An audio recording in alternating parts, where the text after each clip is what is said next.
Thank you for being here on a Friday to talk about socio-cultural psychology and the connections between Vygotskian theory and teaching learning languages and education. And it is really a very different way to think about teaching learning. I want to start, since it's a Friday, I want to use some pop culture, and I start with a little clip from a movie which is titled The Imitation Game, that then is going to be connected to my talk. And the question is, can a machine think, right? And the reason I'm bringing this up is because we tend to construct thinking as processing in second language acquisition. And when we talk about learning, we use words such as comprehensible input, or short-term memory, right, or long-term memory, that really reflect an understanding of learning which is based on this idea of processing, which is the ability to pay attention to certain things with, easiness and quickness and fluency, right? Now, this clip, I don't know if you've seen the movie, The Imitation Game, is a movie about the beginning of artificial intelligence, in which they have a very clear idea about this notion that I think now, we're getting confused about. So I'll show you the clip. It's only 3 minutes, and then I get into my PowerPoint, and then the ideas in the handout. I'm not going to cover everything that is in there because it will take me too much time. But I wanted to include in the handout some information about teaching. There's a lot of information about teaching. If you really start thinking about your teaching, learning through a socio-cultural lens, it changes your teaching in many different dimensions. So you have at least there, 10 or 12 that I have thought about. And there are a few quotes that I'll be using in my talk. So I will read those with you. Okay, so we'll start with the clip, and we'll see if we make it bigger. Okay. So.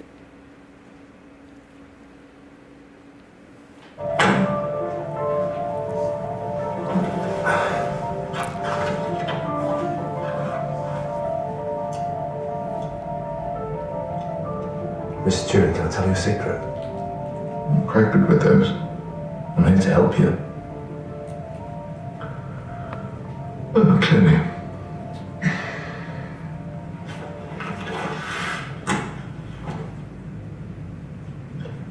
Can machines think?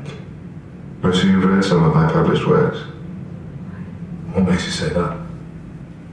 Well, because I'm sitting in a police station, accused of entreating a young man to touch my penis, and you just asked me if machines can think. Oh, can they? Could machines ever think as human beings do? Most people say no. You're not most people. Well, the problem is you're asking a stupid question. I am? Of course, machines can't think as people do. A machine is different from a person, since they think differently. The interesting question is, just because something thinks differently from you, does that mean it's not thinking? No, we allow for humans to have such divergences from one another. You like strawberries, I hate ice skating. You cry at sad films, I am allergic to pollen. What is the point of different tastes, different preferences, if not to say that our brains work differently, that we think differently? And if we could say that about one another, then why can't we say the same thing for brains built of copper and wire, steel? And that's this big paper you wrote. What's it called? The Imitation Game. Right, that's what it's about.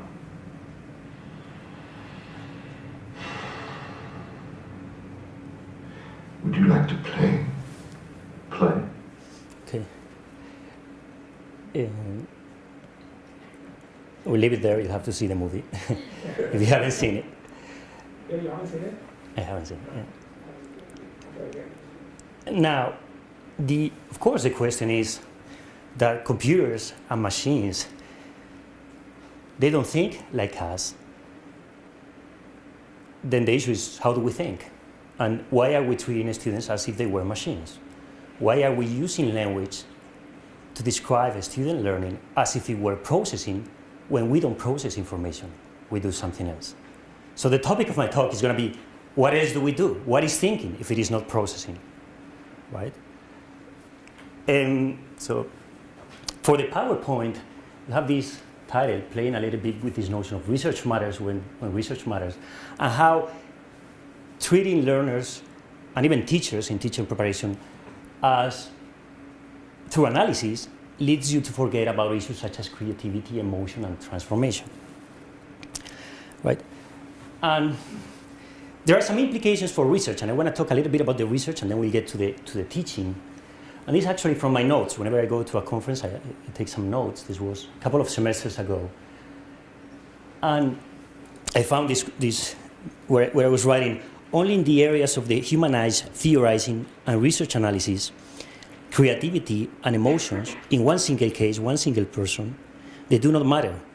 It does not transfer, right? It is not the basis for understanding experience or for orienting the future, right? Now, in life, right, where people live and cry, love and hate, one moment, one realization, one case, a life, a birthday, a death, is all that matter. The ability to see life through a moment, through one single person, through a unique relationship. This is meaningful. And meaningfulness is generalizable because it becomes who we are.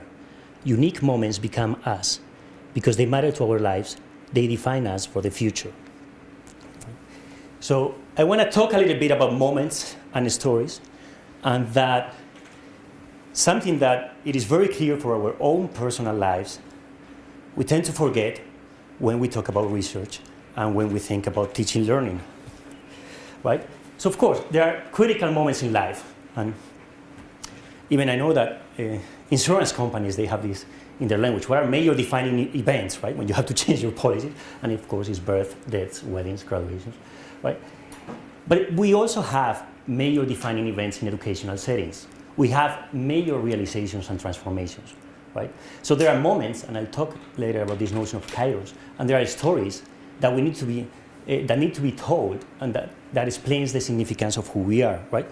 So I give you two moments in my life that are really significant for me. The first one was when my first son was born, so I didn't sleep for like 36 hours when he was. So it was like almost. Right? The second time was when my daughter was born. They made me cut the umbilical cord, and I got so dizzy. You can see there, right? I was like going this way, and then the surgeon told me, "Okay, sit in the floor because we need to take care of your wife, and you're irrelevant. So stop getting dizzy." Okay, I will sit there. Okay, so I'll do that, right? So those are obviously major critical moments, right? And it's not just knowing, right? And I think that's one of the things why having a kid changes you. Is going through this experience which changes you, right? And it changes the way you see life and the way you see things. And in Vygotskian terms, this is called this percibania, right? We have a Spanish translation, which is this vivencia, which is a significant life event. I don't know, in English we don't have a lexical item for that. Now, this is critical for teaching. The place where you can have a lot of percibania is when you engage in creative activity, in music, in painting, in drama, right? Play in general. It's a major source of development. Now, significant moments, right, that I'm going to be calling kairos from the Greek. The key to a significant moment is that it changes the way you see things. I have said that before. The problem in education is sometimes it's full of these significant moments, but it's education which focuses on creativity. And I think in the second language classroom, at least in the context where I teach, which is university classrooms, and even when I was preparing high school teachers in an MIT program in Massachusetts, we focus much more on analysis than on creativity, right? So second language learning, as seeing the world through a different lens, is also full of these kairos moments, right? The challenge, as I have said before, is that we have a type of teaching that prioritizes analysis. And this is the fault of academics. Okay? I mean, analysis is a very powerful way of seeing the world. You divide things into parts. But then the problem is that the little tiny parts, they don't add to the whole experience. Right? And Vygotsky refers to this unity between the environment and the individual as percivania, this emotional experience. So going to my title, right, is research that matters is that it's about people, right? It is not about statistics, it is not about correlations, it is not about aggregating data, right? And scholars working in this tradition from Vygotsky and then Luria and even Oliver Sacks and Jerome Bruner, they've been arguing for the importance of case studies, right? Now, of course, what is the big critique against case studies, I get to that, is, how come that from, one single case, you are going to claim that, you can transfer these to other cases? Now, what is interesting is we have that prejudice in schools of education and applied linguistics, but there are places, and I especially like the example of common law, and this is coming from Jerome Bruner. The whole legal American system is based on the notion of common law, right? And is through one single case, you can get insights to illuminate, the core ruling, which is what you're supposed to do. So, going back to this, what is the critique, right? If I argue you can gain meaningful, significant knowledge through one single case versus a sample of 10,000 students in the US, right? Well, it cannot be generalized. Now, the problem is that we really need to look at this notion of generalization critically, right? And we have a popular understanding of generalization that is coming from statistics, right? And then the question is, which form of generalization is compatible with trying to study people and not just data? We have a little comic from the 1940s about generalizations, and I think it's what happens with research. I'm the associate editor in the Language and Sociocultural Theory journal. You should send some articles if you have time. Right? And one of the things that we get when you have a small sample of data is, I just have one student, I have two learners. I cannot generalize. And I always reply, well, it depends how you define generalization, right? So this is an old comic, right? It's supposed to be, I think it's a drunken Englishman saying, I'm looking for my quarter, it dropped here, right? A quarter I dropped, sorry. Did you drop it here? No, I dropped it 2 blocks down the street. Then why are you looking here? Well, because the light here is better, right? Now, I think that's the problem with generalization, right? We have this basic generalization which rests on the study of large numbers, right? And totalizing statements. So to give you the canonical examples from philosophy of science, which you probably have heard, is that my sample represents the whole population. So and this is the type of generalization that most of us accept as unproblematic. If you have a large sample of data, it represents the whole population. It's still problematic, right? And it's based on trying to get to this idea. All penguins are black, right? So it's problematic because for studying people, right, you actually end up not studying people but aggregated data. And if you're interested in this topic, Danziger has this book about constructing the subject and the history of statistics and psychology, right? And there are many challenges. I don't want to get into statistics because it's not the topic of this talk, but a statistical generalization is problematic. It's valid and you can get insights, but it's not the only type. Now, the other type of generalization, it doesn't rest on the sample of your data, right? It's on you, the reader, right? And as a researcher, right, it's not about the data, but on the reader. The case gives you rich information so that the reader may be able to use the situation to orient future performance. So I'm giving you a meaningful, rich description of a black penguin, so next time you see it, you know how to act, right? So I'm not claiming that all penguins are black. I'm just claiming, I'm giving you a description of a black penguin. If you see one, apply this understanding. Right? That's the whole basis of the, Jerome Bruner has written the legal system, if you think about it, in the US with common law. Right? Of course, what is the challenge? Well, the reader or the teacher may not be able to use this case study as a thinking orienting tool. So there are implications for, critical teaching in teachers' education programs, right? So it even gets more problematic, and this is where actually statistical generalizations in my mind, gets in trouble because statistics is really good when you want to do descriptions, right? Descriptive statistics. Now, the problem is when you want to get into explanations and when you want to do causality and inferences, right? And then you discover that what you have to study, if we call this student learning, depends on how you define student learning. Or if you want to study people, it depends on how you define people, right? And then you also discover that the research methodology is not neutral. It actually constructs the object of study. So if I'm doing a quantitative, I have to decide on what is the dependent variable, what is the independent variable. Is this a discrete or non-discrete? I make all these decisions which are non-neutral. They actually construct an experiment. They tell you where to look, right? So this is where we need theories. This is where when people say, well, I'm a theoretical. I like to do a little bit of constructivism and a little bit of agnostic about linguistics, but I also like discovery learning, and I also like, right? This is where eclecticism is kind of dangerous. And where I think that Vygotskian theory gives you an ontology, right? Which is a fancy way of saying it gives you a definition of who we are. What is the essence of us as people, right? So we are not computers, right? We are not a set of variables. We are not walking correlations.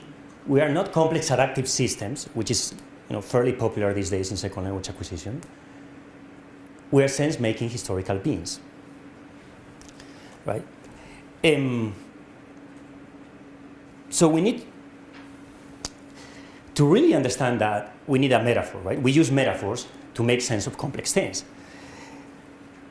So one of the activities that I use in my graduate seminar is, so what is a good representation of the human mind? What is the essence of cognition, right? So I give this exercise to my doctoral students where I say, you're trying that your students learn, and for learning they need thinking, and if you think, it means that you probably have a human mind. So what is a representation of the human mind? Say, well, I don't know. Okay, so let's use a metaphor, right? Choose one. So you can choose like the clock, or a painting, or a computer, which is still very popular, or a brain, or a network, which is now also very popular. Or maybe it doesn't matter, maybe who cares, right? We just do some activism, some activities, and try to see if something works. Now, each one of those representations, they allow you to understand the complexity of the human mind, right? Its biological basis, processing capabilities, our intentionality. Now, what is interesting from the point of view of the history of psychology is that dominant representations of the mind at specific historical periods were actually based on defining technologies. So it's not an accident, right, that in the and we'll read a quote now, that in the 1950s, when the computer began to be such a critical tool, then models of the mind started adopting the computer, right? Now, the problem with metaphors, as I have up there, is that the metaphors, they're really good. You say, well, the mind is like a computer, okay. But they give us a language, but then we forget we are using a metaphor. So we do not talk anymore about the mind as if it were a computer, which is what you saw in the clip at the beginning of the movie, right? To say, can a machine think? That's a stupid question. Does a human being think like a computer? That's a stupid question, right? As he's saying, in his. The problem is that we forget this metaphor, and then we start talking about learning and language using all this language, input, output. I mean, it's not an accident. Short-term memory, long-term memory, right? But what if, speaking about memory, if the essence of our memories is not the amount of time that we retain something? It's not short-term memory and long-term memory. What if it is something else? It's not time, it's the quality of the memory. And maybe I talk about narrative memory or conceptual memory or something else, right? The actual metaphor leads you, as it is today in departments of psychology, to construct studies where you look at the rapidity of processing, right? But that is a function of the metaphor. It's not that we have short-term memory, right? We don't. You can't construct memory as such, right? Now, let me give you this quote from Jerome Bruner, and he was in the 1950s. It's actually on page. Let's see where I have this. On page 4, last page of the handout, right? Where it says very early on, this is Jerome Bruner talking about the history of artificial intelligence in Harvard in the 1950s. Emphasis began shifting from meaning to information, right? And this was not an accident. They were looking for a model for the human mind. They find the computer. Now, the problem is that the computer doesn't deal with meaning. It deals with information, right? So these are profoundly different matters. The key factor in the shift was the introduction of a computation as the ruling metaphor and computability as a necessary criterion of a good theoretical model. Now, information is indifferent with respect to meaning. In computational terms, information comprises an already pre-coded message in the system. Meaning is pre-assigned to messages, right? And then you have in the handouts, this is Level's model of language generation, where you have a conceptualizer, a formulator, an articulator, right? This is a model, this is a metaphor, this is a construction, right? This is not how we process language, but you can construct learning as the. Now, the implication, and there are many implications for research. I mean, there are implications on how you collect data and why you have reaction time studies, for instance. Now, from my understanding of psychology, a reaction time study is irrelevant, right? It's a function of how you define thinking. Now, for me, thinking is something else, right? Based on sociocultural psychology. Now, there are other metaphors. I'm not going to get into the clock because now we tend to think that this is an irrelevant metaphor. But at the time, right, it was used. Or you have the computer, right? Metaphors, they give us language. This is still a pretty important metaphor. Right? In the case of teaching Spanish, the input processing. So Van Patten, for instance, if you have in Spanish second language acquisition, he defines in his work learners as limited capacity processors. Right? So if you're going to teach in this way, and it's a valid claim if you accept the metaphor. Right? If you're going to teach in this way, if you see the lesson plans, the books, you got to structure the input. You got to do little bits and pieces of information, right? Because that's how learners internalize, process, right? So I don't want to get. Now, this is the other one, the mind as a network. Of course, now the computer is not the defining technology of the day, so it's not an accident that in the last 15, 20 years, the network is being used as the metaphor, and we have all these new paradigms like the chaos complexity system, right? So, and I want to be clear, this is not saying that any of these metaphors are not productive, is they just lead you into different paths. Now, the problem for my research, which is where I was beginning, is that I want to teach students and I want to study learners and see how they do when I prioritize emotion and meaning and representations, right? So the biological basis, I'm going to leave that. Right. This is the problem. This is a problem in teaching preparation courses and with some of my TAs.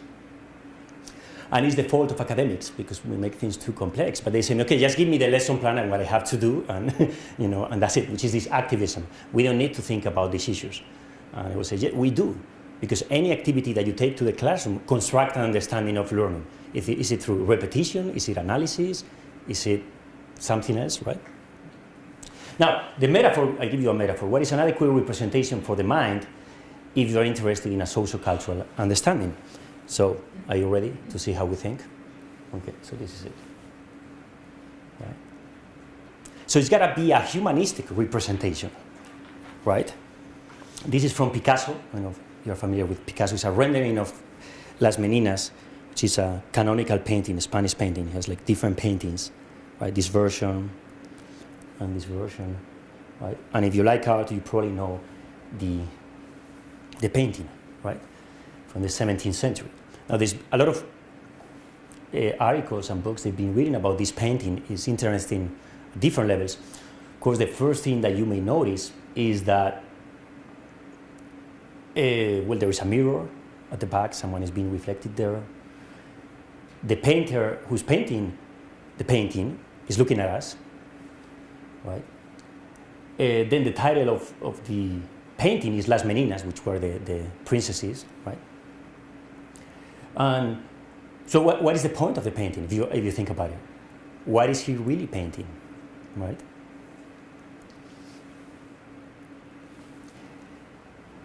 So why is this a representation of the human mind, how we think?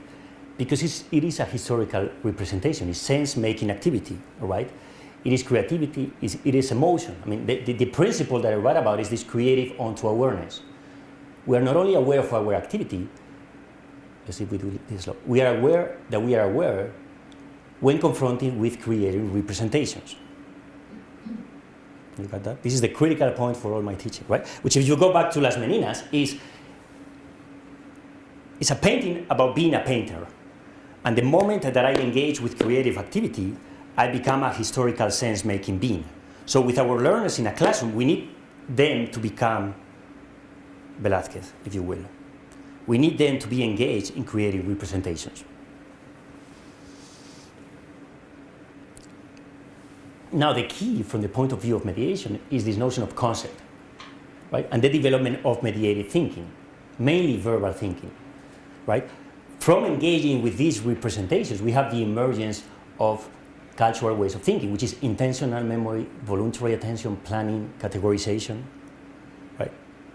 So if you take a course in Vygotskian psychology, right, the textbook looks different. We don't have a chapter on short-term memory, long-term memory processing, right? You may have a chapter on intentional memory, you may have a chapter on voluntary attention, on planning, on conceptualization, right? So it's meaning-making through these tools, these concepts, right? And this is very important for second language development. And I'll give you an example later on with something very concrete, the teaching of ser and estar, which is the verb to be in Spanish, right? So this applies to the teaching of grammar, but it also applies to the teaching of literacy, right? Okay. The underlying theoretical claim is that second language development, when you learn a second language, is also learning a way of thinking about the world, that there are concepts, right? Concepts are not a given. If you take mainstream psychology, thinking goes one way and then you learn a different language. Concepts, all of that, is there from the first language, is there from the beginning. From this perspective, second language learning is also a conceptual activity. Thinking and speaking, the two, they come together when you engage in communicative activity, right? So concepts are the key, right?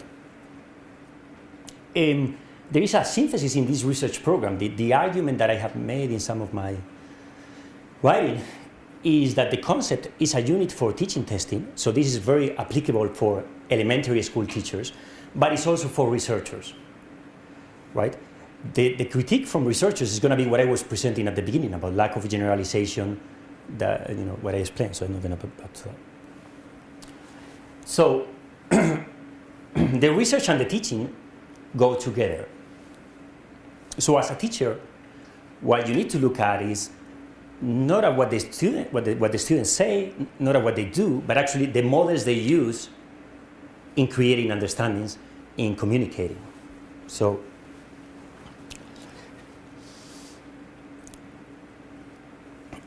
the problem is that we are not aware that tools are thinking devices. Like as humans, we use so many tools that they become invisible.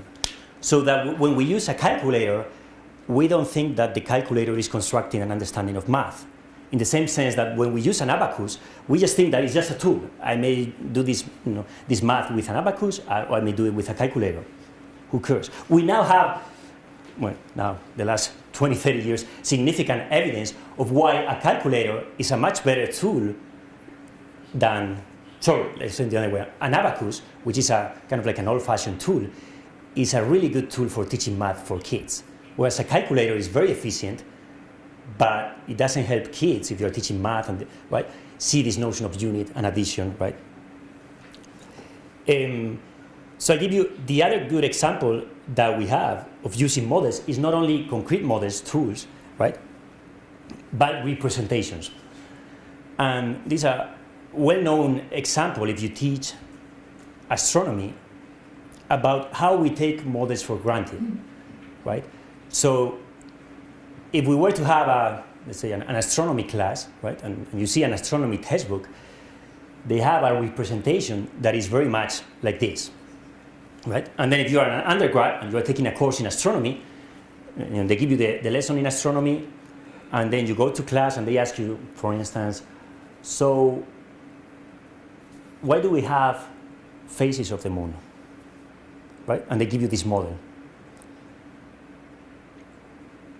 And then you say, I didn't know, like, right? And I took my astronomy and said, well, maybe it's the shadow of the Earth, right? That seems from this representation, a fairly logical representation. Now, the problem is, just to make a long story short, is that this representation is really, really, really a disaster, right? Because if you were to respect the scale of the universe, right, you should do the Earth, which should be like 1 centimeter. Then we leave the Earth here. We go 150 yards away, and then we have the sun that is 30 centimeters. And then the moon, which is like a meter from the Earth, is kind of like, I think it's like 0.1 millimeter, something. And this is a three-dimensional model. Now, because of textbooks and because we want to have representations, this is a representation that is being reproduced and is not presented as a thinking tool.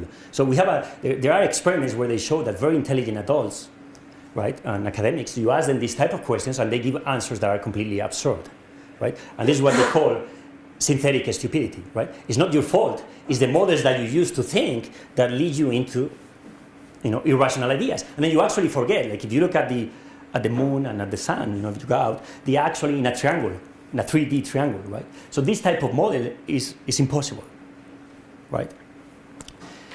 Now, the importance of this is that this is not problematized as a model, because in mainstream psychology, the thinking goes one way, the models is just a representation that is neutral, and then you have language, and then you have you. Right? Now, getting into language, the other challenge is we also have implicit models for language.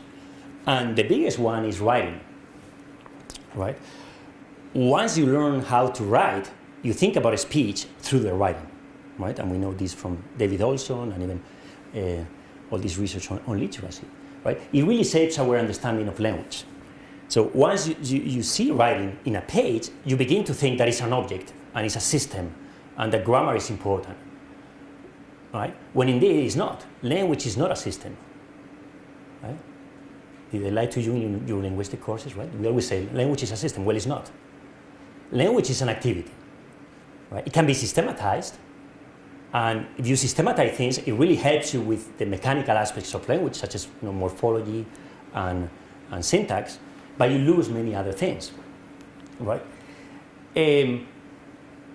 Now, even using a tool, there is a recent study that I read about taking notes with a pen versus taking notes with a laptop. Now we see that, right? So the argument was, similar to the abacus, that for some students, where they take notes with the laptop, it's not about taking notes, it's about transcription. Now the tool, the computer, is so efficient and you can type so fast that I'm not going to listen to the professor and just I'm going to type everything that you say. Where other students taking note by hand, they were actually summarizing and synthesizing and analyzing. So it's a different type of activity, and it depends on the tool. Not everyone does this with the computer. You can also take notes with the computer, but the activity is changed for some students, right, because of the tool. Right? So we think about language also in terms of grammar, right? This is from textbooks. Grammar rules are very powerful in thinking about the things that we can do and we can do with language, right? So let's get into the teaching. And this is the example with my son. Alex is always saying, I always use my kids, but I guess I don't have to ask for IRB. Now, this connected to what we were doing in the research group, so I guess it's a typical activity. My son was 3 when they were doing this. It was called a parachute activity, where the main point of the activity for the kids was actually building this parachute with a paper bag, right, and going up all the way up to this tower and then throwing the parachute. And then I saw these photos on the parent, social networking community. And I could see that they were really good in the performance, in the actual constructing of, you could see some kids that were very skillful. Now, the part that was kind of irrelevant, this is the real Vygotskian part. This is how we think, is the model, right? The construction of a parachute, right? But then in the teaching, they never came back to the model. If you see the models of some of the other kids, that's why I'm proud, you all just saw lines. I mean, this is a kind of a complicated task, right? For us, it was like 3. Some kids, they just use like little dots. I mean, there is no plan, there is no thinking, there is only activity when you're a kid. I just want to get out, and do the parachute. But from the point of view of teaching, once you do the activity, which is critical, you need to engage in parachute throwing to see, I guess, gravity and whatever. Right? But at some point, you need to go back to the model and start thinking about gravity. This is the same thing if we go back to the astronomy. Right? We teach astronomy in university classes. It's not just about solving this problem. It's about creating a model, which is a representation of the universe, which has psychological status, that I can use as a thinking tool to make sense of the world. So I can orient my activity, right? Solar system. In the first one, you have the solar system. Oh, in the back? In the back of the top. Oh, yeah, they have it. Yeah, they were also studying that. Right.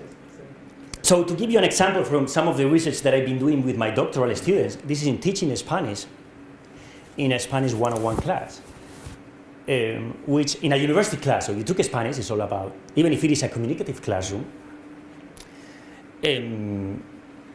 is about teaching the basic function, right? So we did one project as a final project with university students, because these are intelligent beings, studying statistics and neuroscience, and then you go to the Spanish class and we say la mesa and me llamo and mi camisa es azul, right? And those type of things, right?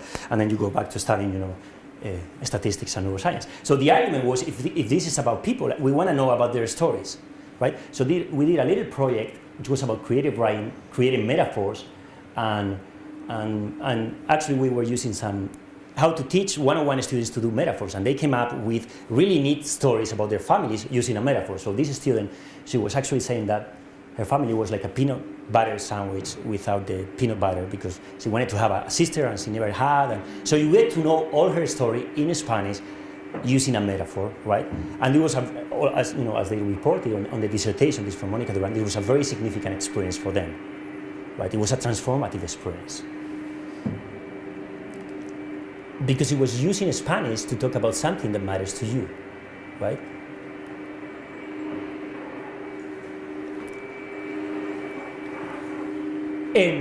How I'm doing with time?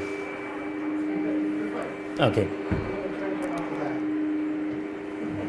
So what I want to get at is this distinction between learning and development in sociocultural psychology.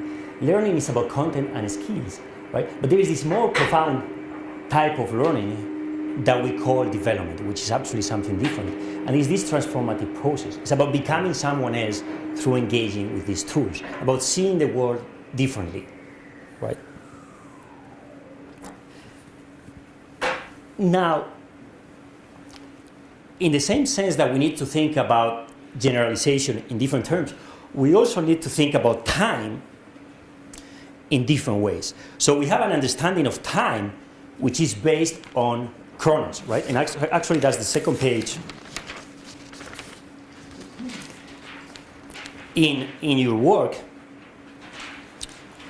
in your handout, where it says time as kairos, right? And this comes from Greek philosophy and from Aristotle, right? And we have this notion of kairos, which is a Greek word with no single precise equivalent in any other language. And that's usually a problem. When we don't have a translation for a word, we tend to forget about it, right? So the Greeks, they have two words for time. One is chronos, which refers to the quantitative aspect of time, right? Time as continuous and measurable. This is an aspect of time which we are most familiar in our contemporary world, time as clock time and calendar time. History, at least according to the modernist worldview, unfolds in chronos time. The other word for time, kairos, refers to time's discontinuous qualitative aspect, to time as differing in kind from one moment to the next. Right? So kairos is an ancient Greek word which means the right moment or the opportune, right? And I want to also illustrate this with, going back to my son, where you see that even the notion of time is a cultural construction. So one of the things that you notice when, at least I notice when I have kids, is he doesn't have a conception of time, right? Everything is always tomorrow, right? I mean, so the example that I have, last Halloween, actually, I bought a Spider-Man costume for him. This was in Halloween.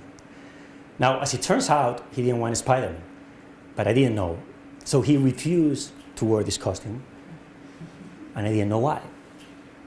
So that day he was kind of mad, and he didn't want to take the costume to school. Now, the next day he says, ¿Cuándo es Halloween?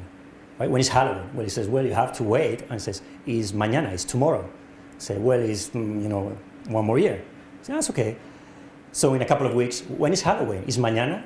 I said, no, it's not tomorrow. It's going to be, 11 more months. So this kept going for like a whole year. He was perfectly happy, right? So at some point, when we got to Halloween, and like a week before, he says, it was in Spanish, says, that last year I wanted to go as Captain America, right? But he wasn't able to, I don't know, he didn't know the name of Captain America.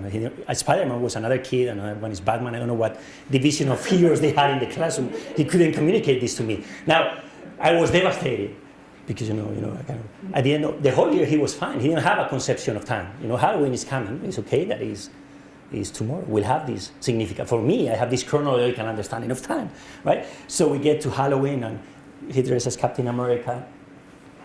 And then the next day he says, okay, today is Halloween. I said, no, it was yesterday. And then he said, no, mañana, right? We'll do it again next year. But for him, mañana means it will come. I mean, he doesn't have an understanding of chronological time, right? This is the story of him and Captain America to make the point. Now, the issue with chronological time, the reason I'm bringing this up is that we take it for granted. And as researchers, in our research methodology, we prioritize chronological time. We say that is learning, that if you really want to measure learning, you got to capture chronological time. And as researchers, we really go kind of crazy to say, okay, we got to do an ethnography. Do we got to be there like 2 months or 3 months? Is a year enough? Maybe I need 2 years. And maybe I need 3 sources of data. No, maybe I need 4. Because I really need to capture everything, right? Which is true. I mean, there is such an idea as chronological time. Now, thinking about Kairos, it really opens a different type of practice, right? Where research is not about observation, that was Vygotsky and Galperin and Luria saying, it's about transformation. What you want to study is mediation. You want to promote these kairotic moments, right, by actively engaging your students. So it's not about observation, it's about formation. And that's what you need to be doing as a teacher, right? You need to be pushing your students to create representation. I want to get to the examples. Now, the problem is when we're going to teach, I'm going to give the example of, some of you know Spanish or in the room? Okay. So just to briefly, I show you the pedagogy, which is what is important. And we have done this with teaching Spanish grammar, with teaching, as I show you, digital storytelling, narratives. You can use it in teaching pragmatics, right? The point is that in Spanish you have ser and estar, which is 2 verbs for 1 verb in English, the verb to be. And that actually explains something that is quite complex conceptually, which is the notion of normativity, pragmatics, something that is normal or not, depending on your personal history. So it's actually quite complex, and we teach that in Spanish 101, the students don't get it. We teach it in 102, they don't get it. Even the advanced students, the doctoral students, they have issues with ser and estar, right? Because we teach this through grammar rules, but it's very hard to capture that through a grammar rule because there are many different exceptions. So I'm gonna jump a little bit to show you a study. This was done in a second semester classroom that was taught three times a week, covering 5 chapters, the standard communicative socio-cultural program teaching Spanish. Now, the way this is taught in the textbook is you have your little worksheets, you practice the morphology, right? You need to memorize in Spanish, yo soy, tú eres, él es, right? And then you do your little sentences, right? Now, the problem is then you ask the students an open question, which is ser or is estar, right? Because in English you can do this, but you do it for other resources. So we did this whole experiment right? This is the textbook with some questionnaires. And I'll show you, I'm just skipping over the pedagogy because I want to have some time for questions, but the point was we were creating these models for the students about ser and estar and explaining this notion of normativity. Now, the critical data, you see studies on ser and estar, right, in second language acquisition, you don't worry about the models. You have some task where you try to see if the students, they use ser and estar correctly, the accuracy. The critical data, for me, this is the model of the teacher where we were using a metaphor like ser and estar is normativity and is like a wind vane that it moves and it depends on your perspective and your history, right? We had some amazing results, right? But I want to show you the model. This is the model, one of the models that the student was creating, right? So we asked the students to create a representation that captures this notion of normativity in Spanish. And so this is the data. This is one of the representations, right? So we had, and then the students, they were using the language, coming up with explanations, right? Now, each student, they come up with different representations, right? Because the point is not the explanation that I give you, it is you as the learner creating a representation. And one of the things that we were pushing them is to create metaphors. So if ser and estar is this concept that changes, what is a representation that changes? So some of them, they were using the road, then you have this Ferris wheel. Then this one was presenting this notion of balance, right? Now, from the point of view of teaching, this is critical. You need to be paying attention to the representations that the students are creating. You actually need to promote this, right? And you need to be checking. Now, one of the other things that we discovered is not all representations were equally good. It's like the solar system. Some of them, the students, they were giving us very concrete examples for ser and estar. It wasn't a model, right? It was an instance. So what we discovered is that the students that created representations that were very concrete were not able to use this representation then in performance, right? We have different types of models, right? And then we collected data about performance. I mean, the point of a model then is that it's functional, that I can use this representation to think through the notion of, in this case, normativity and ser and estar, right?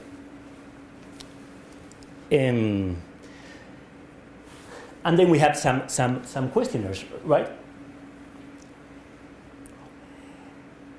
I don't want to get too much into the questionnaires. But we had a lot of reactions, right? So we are reporting this on an article.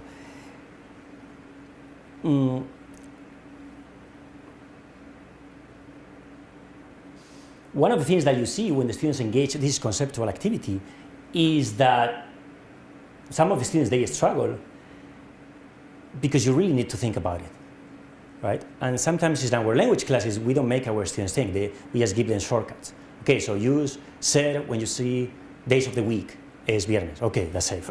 Or use estar, right? And it's actually repeated for any complicated issue in the case of Spanish grammar or French is for pretérito and imperfecto, indicativo subjuntivo, right? And for most languages, right? So not everything is conceptual in this sense, but things that tend to be complicated in a language are related to conceptual issues, right? That is not about a shortcut.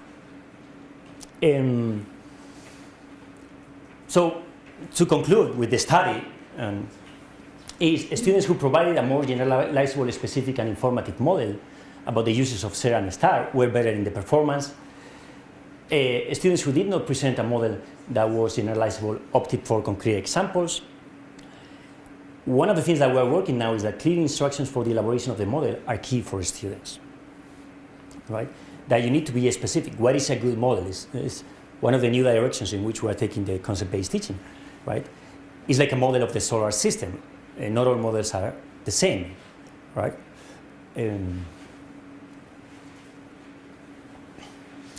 So I'm gonna stop there because I've been talking now for an hour.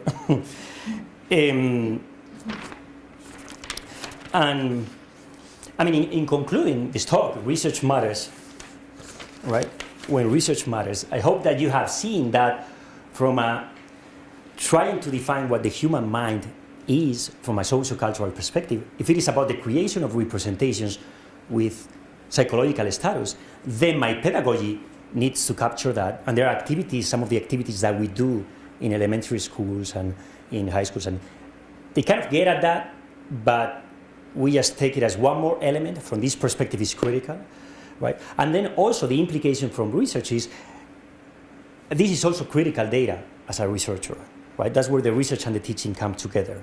That you can see development if you pay attention to the models that the students are creating. That is not just a drawing or a representation. The representation is the externalization of thinking, right?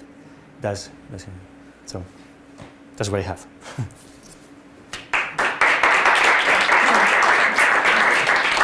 Okay, we have some time for some questions and answers. Your time.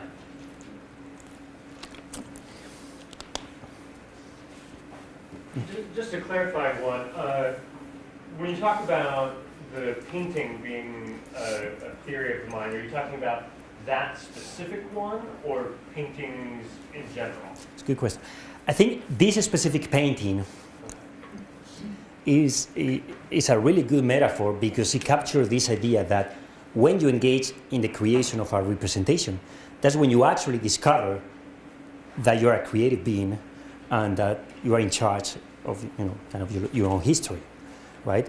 And that's why, I mean, there's this whole political reading of Velázquez painting this painting. I mean, he's kind of in the middle of the painting, which he shouldn't be there because that's the place for the queen. And so there is this painting. I think is very relevant in the same sense that literacy is a really good model for thinking about the mind. Is because when you start writing, which is a creative activity, that's when you start seeing your thinking. So writing is not just expressing ideas; it's constructing your ideas. Right? That's why your writing is usually tough, because you got to put it into a paper. Right? So I think this painting, but any type, it's a humanistic understanding of the mind. I think the socio-cultural one, which is representation that get at creativity and emotions as the essence of our thinking, are the ones that get at this. I think. I mean, it's not the only one, but now this one, if we were in a conference in mainstream psychology, that would be a hard argument to make. Right? Because we are very used, I think, to see the other types of representations. And we don't see them as representations, we see them as, that's what it is. Right? Yeah.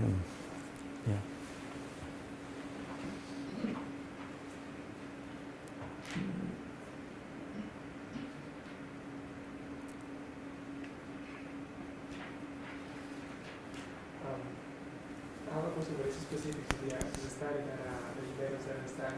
What kinds of data did you collect? And I'm assuming that you are going to present this as a case study, as a multiple case study. But the first question is what types of data you collected. The second question is how do you make sense of this data? And the third question, and if you want to concretize the whole point of the study is. Well, how you materialize this or what of these? Right. I mean, well, you're asking me about the 20 slides that I didn't present, right? Basically. But I mean, I would say, right. Briefly, we were collecting different types of data from the standard pre-questionnaires, and there was some performance, some description of drawings. There were some worksheets from different types of students. What I wanted to illustrate here is a type of data that you don't see in mainstream second language acquisition, which is the representation of concepts, right? But we do have performance data and verbalization data, right? So they're related to types of data. Now, in making sense of the concepts, that's the work that we are doing right now. And what we're really trying to look with this study is if specific models were better as tools for the students, and they were. And so we are now classifying, what I've been thinking about is the different types of representation. So we have at least 3 that I have seen in this study and with Francisca, the other study, which is you can ask the students to do a more iconic representation, which is kind of like a drawing, or they can do a more diagram schematic, which is like a flow chart. Or then you have the metaphor type, and we are discovering that the metaphorical representation is very powerful because a metaphor is thinking about something in terms of something else. So it's in itself conceptual. So it's transformation. So one of the things that we are really now working and thinking about, so that's the way we are analyzing this data, right? Is in terms of creativity related to it, is that pushing the students to create metaphors is a conceptual experience. Now, it's not easy. So you need to give them very precise instructions, but they're able to do it. And it's always, surprising. Some of them, they come up with metaphors that are really, that they get at this essence of normativity. And so that's why we're now analyzing the data in trying to see the student was also really good, how the notion of perspective and agency is captured somehow in there. And if we can make a connection in the students that were performing better with Set and Start, which having been able to create a better model. And then the implication for teaching is giving more precise instructions so that's where we are analyzing this data. That's the direction we're taking at this moment, right? Yeah. So the concept was normativity. Normativity. Did you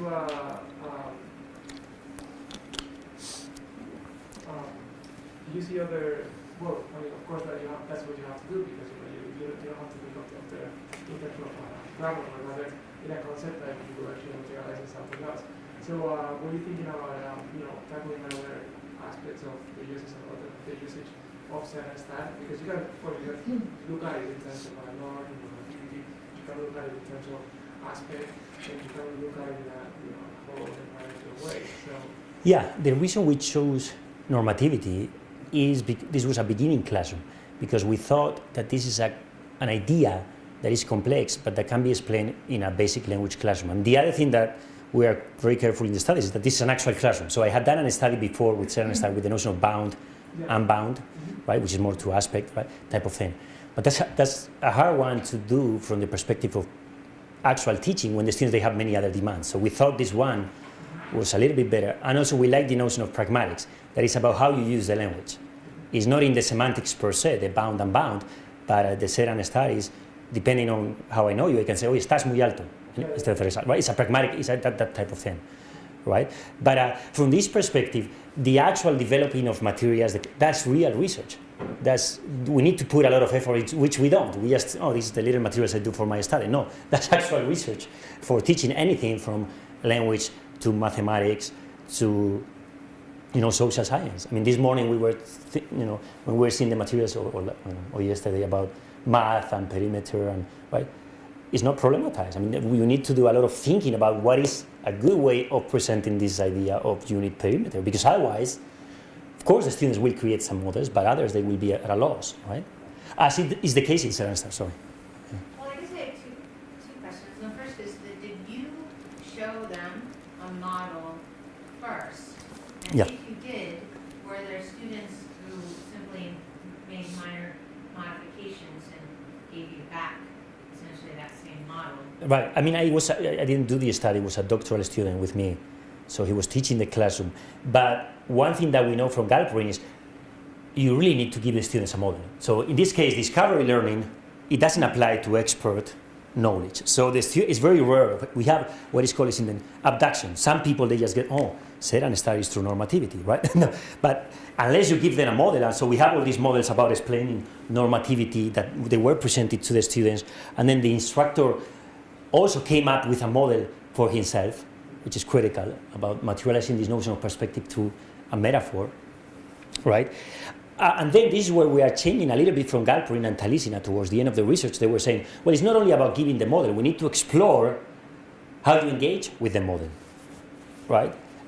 So that's why I've been working, like, at least for the last 2-3 years, in the students seeing the model, using the model to explain Set and Start, but also creating their own models. And that's where we get a little bit to Las Meninas, and right? Is in the moment where you have to use this model, right? And the actual task, which I haven't talked here that much, is where they create a narrative and then they explain specific instances of Set and Start with their own model. So you see if it is coherent or not. And what we discovered with the data is that the students that had a model that was both concrete and abstract, if that makes sense, that is generalizable, were better with the performance. Whereas the students that had only, like this one is kind of really neat, well, these two, the little dogs, but it's not a good model for thinking because it's really concrete. It's actually just giving you examples, right? So to go back to the question, yeah, you need to give the students a model. I think that's the critical.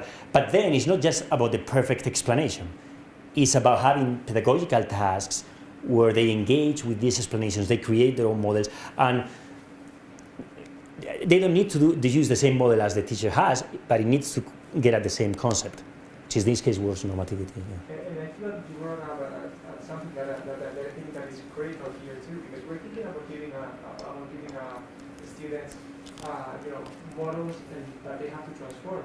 But that's actually something that teachers need to do as well, because if you give them a model that is complex and functional, and they don't, and that's something that I've experienced with my own teachers. They also need to transform it, because that's how you and that's something that I discovered. I created a model for my dissertation, which I felt that it was concrete and functional and sophisticated, and that it was a good model for me to represent the work. But when I pass it to other students, it's not a good model for them. So they need to make, well, by my students I mean my free service and service teachers. They need to create their own model, maybe based on my model or maybe based on the actual theory, in order for them to make sense of the world. And unless there's an actual transformation there, it's very difficult for teachers to bring things to the classroom. So what your teacher did before, I think that's a very, very smart move. And I don't know if it was planned in the experiment or it wasn't, but that's something that it needs to be done, because it's very complex to make sense of another person's model. You have to actually make it your own, and that's how we done by transformation. But we also need to be careful, because we cannot allow, I don't know if allow, but but we need that model that the teacher is going to transform, is not going to oversimplify the reality, right? That's what we have, yeah. Right. But it's in the activity of creating a representation that your thinking emerges. That's kind of the, right? And you can do, there are other ways. You can do it with drawing. The other part that is really critical, we were having some conceptualization tasks, and yeah. I think you're also going to take into consideration where your students are developmentally. We criticize the very common model of the hamburger as a paragraph because it's far too simplistic, and yet that works for a third grader who's trying to write, or late second grader who's trying to write their first paragraph. They can refer to that visual and understand for a particular genre, which is the genre that they're working on at the time. Yeah. But then there's the opportunity as you go, especially once you get through, into third grade and into fourth grade, when that starts to shift and change and be different, to ask them, okay, this, right? If we've talked about this and whatnot, then how can you modify that, or what new metaphor can you come up with? I think I see an opportunity over time to have them continue to, the more practice they get with making these metaphors, I think the more useful this practice becomes. Yeah, I think the goal is for you, if you will, to become Picasso. Now, to do that, first you need to be able to engage with the initial representation. Now, the problem with the models, and I think we had that problem even with CBI, is that then they are reified as the perfect recipe for teaching anything, right? So I have the perfect explanation in my little scoba of aspect. Just use it. So, right, it's not enough. You got to engage with it. You can do it through language. It's even better if you do these representations. In teaching writing, it even happens on university courses. You have these little models, and then it's very hard for the students to step away from the model, right? If you want to engage creatively with the students, which I try to do in my classes, is, okay, now you got to write me an essay where there is no thesis.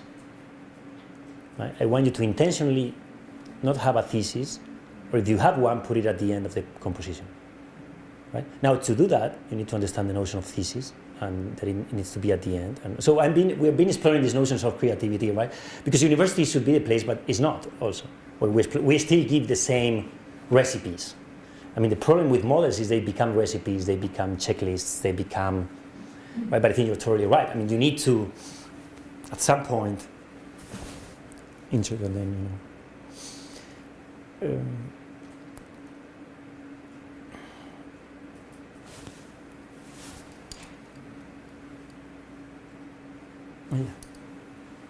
suggesting that I'm currently working on content analysis with Dr. Osborough and some other professors.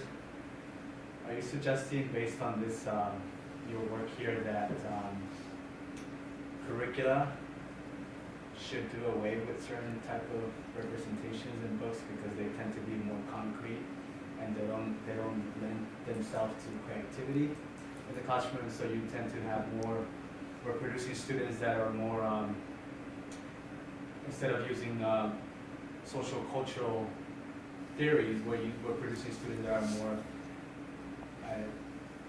really are not thinkers and creative artists, Picassos, we're creating. And so are you suggesting that, because we talk about background knowledge, using realia, using models and metaphors, so are you suggesting that based on what, because this is kind of what I'm thinking, that we probably need to revamp certain models that are not only at universities but also in K-12 settings? Yeah, I think it's not that you need to be, you need to use models, but you need to be careful in how you present these models, that you present them as models, and that as part of your teaching, which was the little thing that I have with my son, that you actually give importance to the model, to the models as a teachable moment. As actually that's the place where you see thinking, if you will, right? So that we need to be careful when you teach an astronomy class, what are the representations we're giving to our students, or if you teach a geography class, what type of maps you are giving your student, or right, and that the students they engage with the creation of this map. That's what I'm saying. I mean, you cannot escape models. We need them to think, right? That's the argument.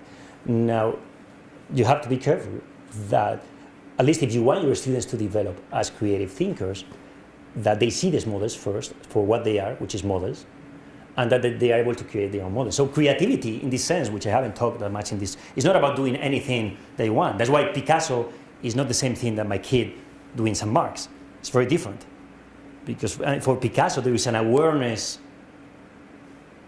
of the creative process and an intentionality, a historical understanding, and a breaking of a model, which was the tradition, right?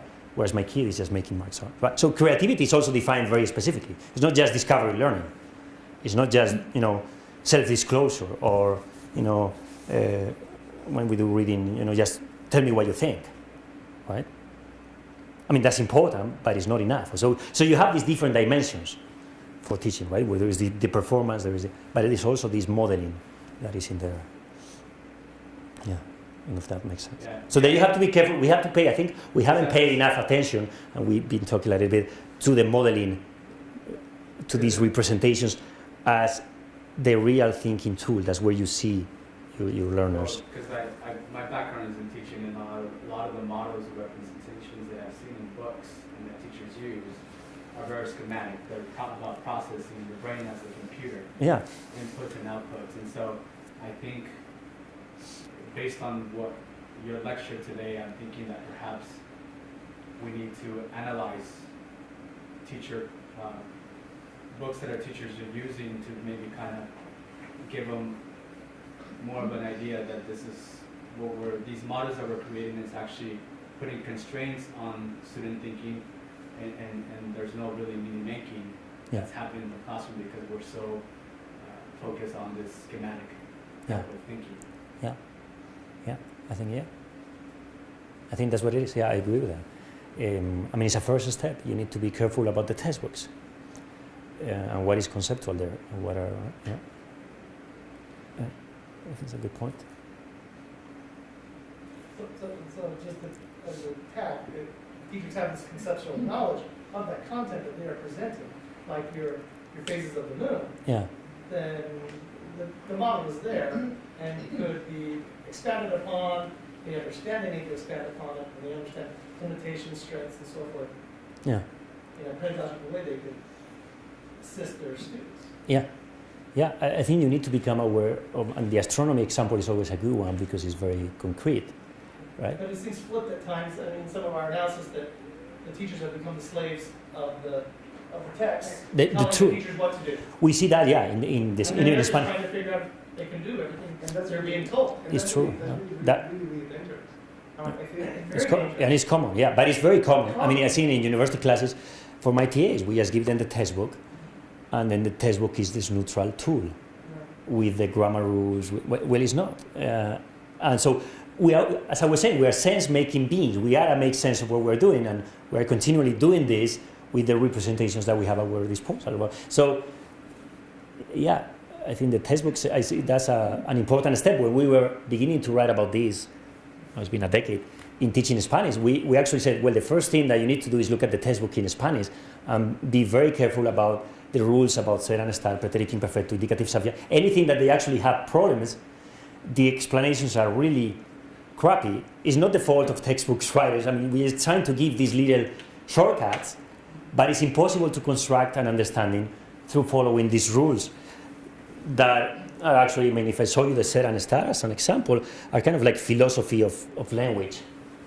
Where are the rules? There. To identify something, you use the verb ser, and then you have location, and then something very concrete, tell the date, the month, right? Impersonal expressions, start, location again. So you have this list of rules with no ranking, no preference. So some of the students, if you ask them, so what do you use ser and start, they come up with an idea. So, well, ser seems to be more like permanent and start more like temporal. Just kind of like a good deduction, but it doesn't work that way, right? And you actually kind of find counter examples to some of these rules. So that was one of the first things that we do when we began working on concept-based teaching, and some of in my dissertation is, okay, be careful with the textbooks. And it's not problematized, as you are saying, and it's just content. It's not a representation that I'm going to be using for my thinking, it's content, right? Some of the problems that you see in the classrooms in our schools, in public schools, is that the administrators will say, you will use this textbook, this reading program, or whatever, Yeah. with fidelity. And so teachers are constrained by that. Yeah, and I think that's where you gotta find strategies, and we were seeing some data this morning, where you could have conceptual tasks, and even using these textbooks and these representations, where there is room for engaging with ideas. And there are some good models in elementary. I think we were talking about the book Tools of the Mind from Elena Bodrova and Patricia Leon, where they talk about how to apply this Vygotskian idea for teaching math and teaching writing in elementary schools. And if you think about it, in the end, the practical application is where you have to use play and drama, you have to use a lot of drawing, and you have to do, which is essential about creativity, representation, right? And a lot of, writing, which is the language arts, right?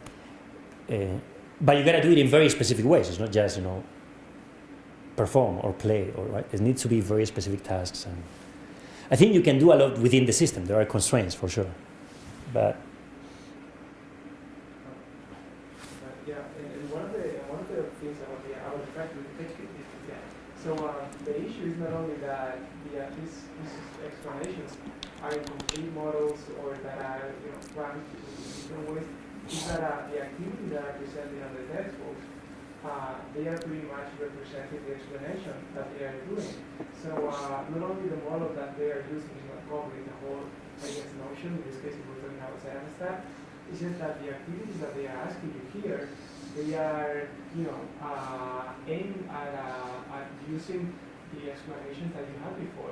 But since they are not covering things, I guess, pragmatic meanings or real language use, the problem is that even if the students memorize their uses and they apply it here, when they get in real language situations, and these are they see that these are maybe like 50% of the possibilities that they have.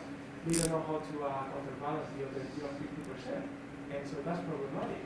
And so another way of doing that is by instead of using activities like this, you can even use a fill in the blank, but you can just be a language situation in which those content rules are not, or that those rules are not covered, and so they realize that there's something there that they listen.